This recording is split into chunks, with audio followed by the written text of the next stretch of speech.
What is the real military purpose of the United States in Africa if the United States puts troops in Nigeria? Welcome, ladies and gentlemen. Join me today. When Donald Trump publicly threatened military action against Nigeria, he framed it as a defense of religious freedom, a response to the alleged mass slaughter of Christians. The message was blunt, moralistic, and calculated to resonate deeply with his domestic political base. By invoking faith, Trump positioned the United States not merely as a superpower, but as a self-proclaimed guardian of global Christianity. Yet beneath this moral veneer lies a more complex political reality. Religion in this context functions less as a cause and more as a strategic instrument in Washington's global narrative. To understand this, we must first strip away the emotional language and look at the facts. The violence in Nigeria's northern and central regions is not one-dimensional. Both Christians and Muslims have suffered from extremist attacks, communal disputes, and resource conflicts. The data from humanitarian organizations show that the majority of casualties result from overlapping crises: climate-induced land scarcity, economic inequality, and the collapse of rural governance, rather than a systematic campaign of religious persecution. Extremist groups like Boko Haram and ISWAP certainly exploit sectarian identities, but the drivers are political, socio-economic, and environmental at their core. Why then did Trump emphasize religious freedom above all else? The answer lies in the political potency of that phrase inside the United States. Among his evangelical and conservative supporters, defending Christians abroad has long been a rallying cry, one that fuses faith, nationalism, and foreign policy into a single moral mission. By adopting that frame, Trump achieves three objectives at once. First, he appeals to his domestic base by appearing morally resolute. Second, he reasserts a post-Cold War pattern in U.S. diplomacy, where humanitarian or moral claims are used to justify geopolitical intervention. And third, he gains a low-cost platform to pressure Nigeria's government without formally declaring a strategic motive like oil or great power competition. This tactic mirrors previous moments in U.S. Foreign policy, human rights in the Balkans, democracy promotion in Iraq, or women's protection in Afghanistan. Noble words masking complex interests. In each case, Washington employed a moral narrative to legitimize power projection. Nigeria now becomes the latest stage where moral symbolism and material interest intersect. The religious framing allows Trump to mobilize support and shape global opinion while avoiding the appearance of economic opportunism. However, Nigeria's own government and civil society have pushed back strongly. Officials in Abuja reject the portrayal of systematic Christian persecution, calling it an oversimplification that ignores the multi-ethnic and multi-religious realities of Nigerian society. They view the U.S. country of particular concern designation as inaccurate and damaging, implying that Washington is weaponizing faith for leverage. From Nigeria's perspective, what the country needs is counterterrorism support and economic partnership, not foreign threats of intervention under moral pretenses. In this light, Trump's rhetoric exposes a larger truth about American diplomacy in Africa. Moral justifications often conceal strategic anxieties. The talk of protecting Christians is at its core a political device, one that transforms complex internal conflicts into a simplified story of good and evil, allowing Washington to act as the arbiter of virtue while pursuing deeper strategic aims. The language of freedom may be righteous, but the logic behind it is profoundly geopolitical. Behind the moral facade of defending religious freedom lies the enduring logic of realpolitik resources, trade routes, and influence. Nigeria is not only Africa's most populous nation, but also its largest oil producer, a critical supplier to both European and North American markets. The country exports nearly 2 million barrels of crude oil daily and holds immense untapped reserves of natural gas, uranium, and emerging rare earth minerals. In Washington's strategic calculus, the stability and allegiance of Nigeria is central to the entire architecture of U.S. interests in West Africa. Trump's rhetorical threats of a fast, vicious, and sweet strike must therefore be understood as a geoeconomic message as much as a military one. The oil calculus, energy dominance, and the illusion of moral war. For decades, the United States foreign policy toward Africa's energy corridor, stretching from the Gulf of Guinea to Angola, has combined moral justification with material self-interest. In public, Washington speaks the language of democracy, transparency, and freedom. In practice, it seeks to secure supply chains and prevent rival powers from dominating production and maritime transit. Nigeria's Bonny and Brass terminals are gateways for global shipping lanes, and disruptions could reverberate through global energy markets. Trump's threats thus serve a dual audience. To Americans, he appears as a defender of moral order. To investors, he signals that Washington remains the ultimate guarantor of energy stability. In moments of volatility, oil traders respond less to the content of U.S. military actions than to the signal of readiness. The mere idea that the U.S. president is willing to use force to restore order in a central oil exporting state can temporarily stabilize futures markets, reassuring Western investors even as it inflames tensions. 2. Strategic minerals, Africa's new technological frontier, yet oil is no longer the only prize. The 21st century's defining commodities are lithium, cobalt, and rare earth elements, the essential inputs for electric vehicles, AI hardware, and energy storage. While Congo dominates cobalt, Nigeria, Mali, and their neighbors are emerging as potential sources of lithium and rare minerals. Here lies the quiet convergence of Africa's mineral wealth with America's technological ambitions. Washington knows that China already controls much of the global rare earth supply chain, from mining in Africa to processing in mainland China. To lose access to West Africa's new mineral corridor would deepen America's strategic dependence. Thus, any instability in Nigeria or any deepening of Chinese dominance there represents not just a regional issue, but a threat to future U.S. industrial competitiveness. By wrapping this competition in the language of human rights or religious freedom, the U.S. government avoids admitting that it essentially plays resource defense under a moral disguise. 3. Countering the Sino-Russian axis in West Africa. In parallel, the energy security narrative intersects with the geopolitics of great power competition. Over the past 5 years, Russia has increased its military partnerships and private security operations across the Sahel, while China has accelerated economic penetration through its Belt and Road Initiative. Nigeria, due to its size, energy output, and geographic position, is viewed as the tipping point. If Abuja were to deepen cooperation with Moscow's defense industry or Beijing's infrastructure giants, the U.S. would face a diminished strategic position across the entire region.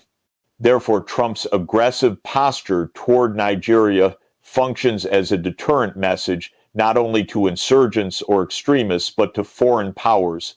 It tells Russia and China the U.S. still considers West Africa part of its global sphere of influence, and any attempt to fill the vacuum will face an American response. The religious pretext becomes a diplomatic shield, giving moral legitimacy to an essentially strategic assertion of power. And 4, the domestic dimension, the politics of energy nationalism. Trump's political identity is built around economic sovereignty and America First energy policy. His administration consistently used foreign interventions or trade policies to signal toughness in protecting U.S. industrial interests. By highlighting Nigeria's failure to protect Christians, he reframed a security problem into a moral one, a narrative that justifies coercive diplomacy while concealing its economic motives. In reality, the goal is to maintain control over the levers of African energy and mineral exports before they fall into Chinese or Russian networks. Domestically, such rhetoric also resonates with voters who view global instability through the lens of American strength. The message is simple: America acts when others hesitate. Behind that slogan lies the machinery of oil security, resource access, and global market confidence interests, too technical or cynical to sell to a populist audience, yet fundamental to the logic of U.S. power projection. 5. A fragile balance disguised as virtue. In short, the religious argument serves as camouflage for a deeper struggle over energy sovereignty and technological supremacy. The Trump administration's framing of Nigeria's crisis as a moral emergency hides the material truth. West Africa is becoming the next frontier in the resource competition among great powers. By invoking faith, Washington seeks legitimacy. By threatening force, it seeks control. The paradox is that any U.S. intervention, even a limited one, risks destabilizing the supply chains it claims to protect. Oil terminals become targets, foreign investors retreat, and local resentment fuels anti-Western sentiment, which Moscow and Beijing are poised to exploit. In the long run, the weaponization of religious freedom as cover for energy politics may win short-term headlines, but erode America's credibility as a partner of peace. The more profound logic behind Trump's rhetoric on Nigeria cannot be understood without recognizing the larger strategic anxiety shaping U.S. foreign policy in Africa. Over the past 5 years, a profound geopolitical realignment has unfolded across the continent, particularly in the Sahel and sub-Saharan belt, as many states have rejected Western military influence and embraced new partnerships with Russia and China. The U.S. now sees the region not through the lens of human rights, but through containment, the fear that Africa's political and security order is slipping irreversibly from Western control. Nigeria as the continental hinge, Nigeria's size and symbolic weight make it the decisive battleground in this quiet geopolitical war. With more than 220 million citizens, the largest GDP in Africa, and a long-standing partnership with the U.S. on counterterrorism, it represents the last major anchor of Western engagement in West and Central Africa. If Nigeria were to pivot decisively toward Russia for arms or toward China for large-scale defense infrastructure, the entire Western presence in the region would crumble. In other words, Nigeria is not just another African country, it is the gatekeeper of the continent's strategic orientation. A Nigeria that cooperates with the West strengthens Washington's global position. A Nigeria that turns east, whether for military equipment, telecommunications, or energy projects, signals the irreversible decline of U.S. leverage on the continent. Any sign of Nigeria drifting away from Western alignment provokes an outsized reaction in Washington. 3. The religious narrative as geopolitical cover.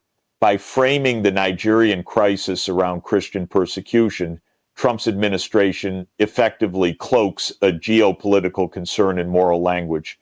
The actual message is not to Nigerian Christians or Muslims, it is to the broader African elite that the U.S. will act decisively when its influence is challenged. The narrative of moral intervention thus doubles as a strategic deterrent. It reminds both African governments and rival great powers that American power, though overstretched, still commands global reach. This pattern reflects a consistent U.S. doctrine that emerged after the Cold War, when ideological dominance wanes, moral narratives substitute for it. humanitarian wars in the Balkans, democracy promotion in Iraq, counterterrorism in Libya, all carried the same formula of moral justification, masking strategic interest. Nigeria's turn is simply the African iteration of that tradition of four. The Russia-China synergy and the erosion of Western monopoly in this emerging multipolar Africa, Moscow and Beijing, play complementary roles. Russia provides hard security training arms and private military assistance, while China provides economic scaffolding roads, ports, railways, and telecommunications. Together, they form an ecosystem that can replace Western dependency with new forms of strategic partnership. This alignment has already reshaped African diplomacy. Russia now convenes the Russia-Africa Summit, drawing dozens of heads of state. China's Belt and Road Initiative has financed infrastructure in over 40 African countries. Even nations traditionally loyal to the West, such as Kenya or Ghana, now balance their foreign relations between Washington, Beijing, and Moscow. For the U.S., this erosion of unilateral influence represents not only a geopolitical loss, but a symbolic one, the decline of the post-1945 world order, in which American leadership was accepted as default. 5. The domino theory revived. The Trump administration's reaction to Nigeria is thus the modern echo of an old idea, the domino theory that guided U.S. interventions during the Cold War. Then it was communism, now it is multipolarity. The fear is not that Nigeria threatens U.S. security, but that its alignment will trigger a chain reaction. If Nigeria, democratic, resource-rich, and symbolically vital, chooses Moscow or Beijing over Washington, other African governments will follow. The perception of American decline would become irreversible. Thus, the talk of a military strike, though unlikely to materialize, serves a psychological function to remind allies and adversaries that the United States still claims custodianship over Africa's strategic direction. It is an act of deterrence, wrapped in moral rhetoric. 6. The irony of overreach, yet such deterrence may be self-defeating.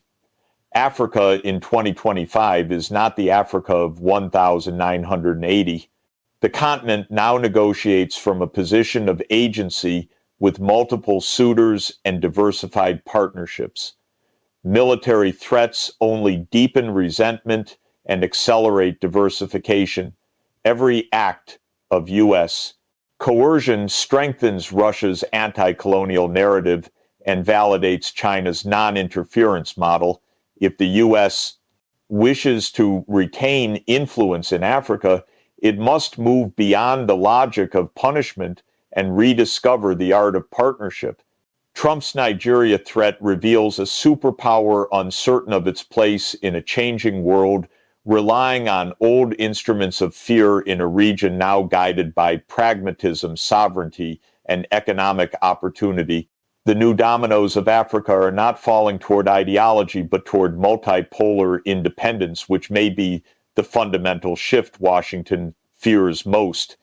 If Washington's threat of military action in Nigeria is a message of deterrence, then Moscow and Beijing's responses will be a masterclass in strategic patience. Neither Russia nor China seeks a confrontation with the United States on African soil. Instead, both are skilled at exploiting the political fallout of Western overreach. Each will creep Russia through narrative and security networks, China through capital and commerce, transforming America's moral posture into their own geopolitical leverage. For Russia, any U.S. strike in Nigeria would be a diplomatic gift. The Kremlin's entire Africa strategy is built on a single ideological message. Russia defends sovereignty where the West imposes control. Since the fall of Gaddafi in Libya, Moscow has portrayed Western interventionism as the modern form of colonial exploitation. Through state media outlets like RT and Sputnik, and a growing number of local partnerships with African broadcasters, Russia would immediately cast an American strike as proof of Washington's hypocrisy preaching freedom while violating Zofa. Moscow's first reaction would come through the United Nations Security Council, calling for restraint and condemning unilateral military action. But its real campaign would unfold across African capitals and social media platforms. By amplifying the imagery of Western bombs over African cities, Russia would fortify its narrative as Africa's protector against imperial coercion. Simultaneously, Moscow would act pragmatically. Its defense industry would deepen arms contracts with governments feeling threatened by U.S. pressure.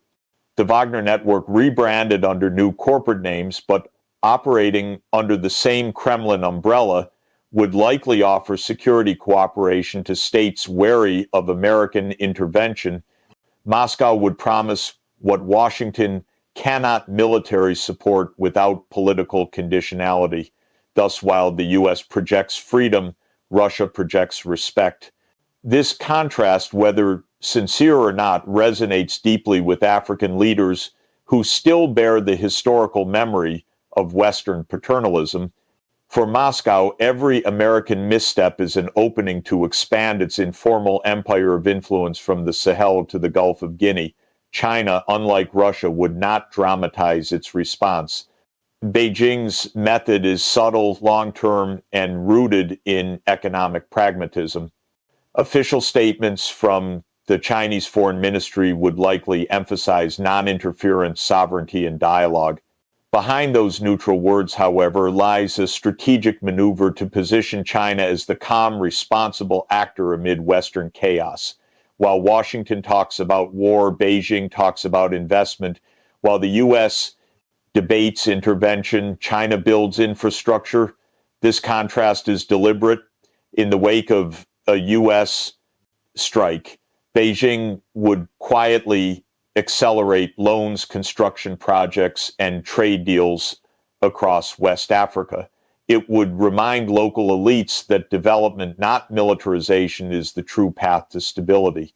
China's economic footprint in Nigeria is already enormous. Chinese banks finance major railways, power plants, and telecommunications projects.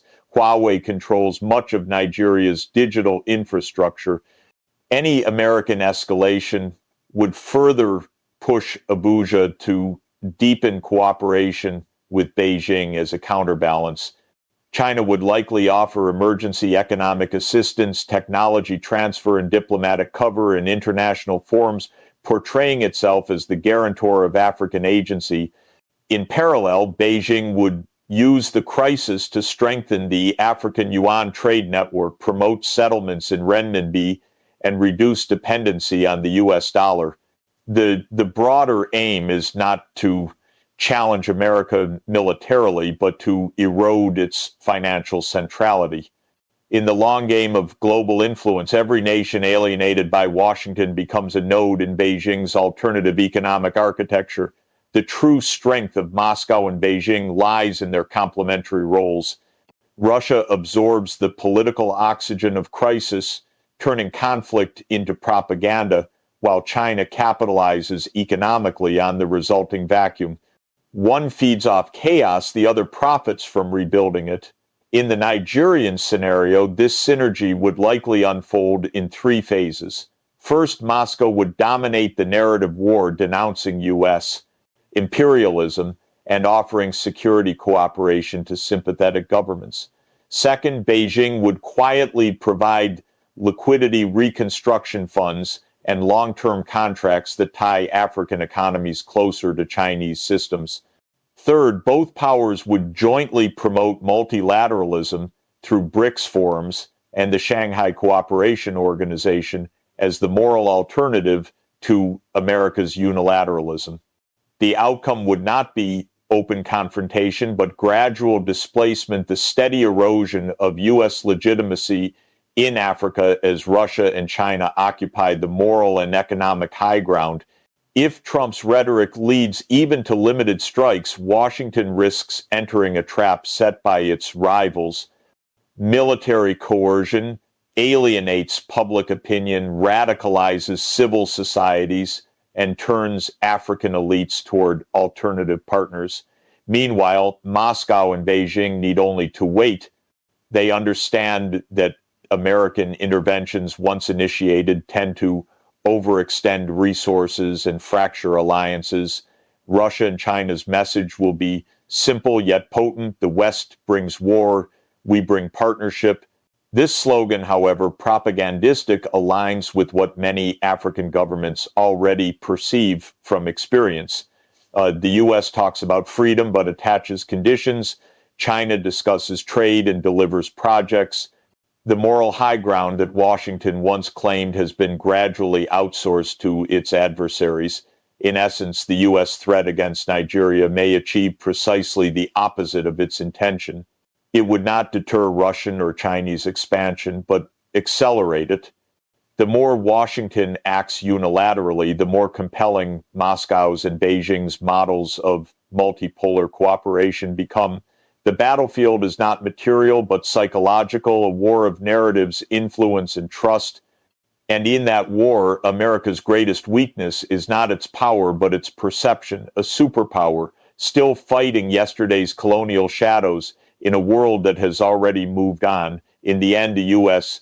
threat to strike Nigeria reveals less about religious persecution and more about the mechanics of power in a multipolar world. The moral narrative so passionately delivered in Washington serves primarily as cover for a deeper strategic contest who defines the political, economic, and moral architecture of the 21st century. Trump's framing of the crisis as a Christian defense mission is not an act of faith, it is an act of geopolitical theater. For decades, America's global legitimacy was anchored in a simple premise that U.S. interventions were guided by universal values. Yet, as the world has diversified, that premise has become increasingly hollow. Emerging powers now interpret U.S. moral language as selective and self-serving, a vocabulary of virtue masking coercive ambition. Nigeria's crisis fits this pattern perfectly. The religious pretext gives Washington an emotional trigger. Still, the execution follows the same logic that guided interventions from Iraq to Libya, the projection of power under the banner of righteousness. From a geopolitical standpoint, Trump's aggressive posture accomplishes several overlapping objectives. First, it demonstrates to allies and rivals alike that the U.S. still maintains global reach. In an era when Moscow and Beijing appear ascendant, the mere readiness to strike projects strength, even if no missiles are launched. Second, it reasserts America's traditional method of influence in Africa, security over sovereignty. By threatening force, Washington reminds regional governments that moral alignment with the West remains the price of partnership. And third, it sends a domestic political signal that Trump's America acts decisively unbound by diplomatic caution or global consensus. Yet this approach carries profound strategic risks. Every U.S. overreach reinforces the very narratives that Russia and China have mastered. When Washington invokes freedom but deploys warships, when it speaks of humanity while isolating governments, it validates Moscow's portrayal of the U.S. as a neo-imperial power. It strengthens Beijing's image as the pragmatic alternative. In Africa, where memories of colonial intervention remain vivid, such contradictions erode trust faster than any propaganda campaign could. The irony is stark. By trying to reassert dominance through moral aggression, the U.S. accelerates its moral decline.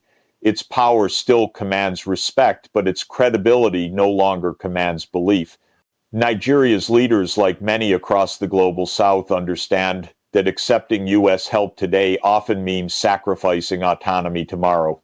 As a result, they turn to Moscow and Beijing not out of ideology, but out of strategic necessity.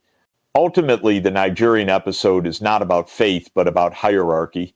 It reveals the tension between an aging hegemon and a rising multipolar order. America still seeks to define the terms of legitimacy, but the rest of the world has begun to reject those terms. The language of religious freedom may stir emotions, yet its true purpose is to disguise an older truth. The United States fears not the persecution of Christians, but the erosion of its own influence. Trump's Nigeria policy, therefore, symbolizes the crossroads of American diplomacy between the moralism of the past and the realism of the future. If Washington continues to use ethics as camouflage for empire, it will find itself increasingly alone, shouting moral slogans into a world that has already learned to translate them for what they are, the dialect of power, struggling remain relevant in a post-American age. Thank you for watching.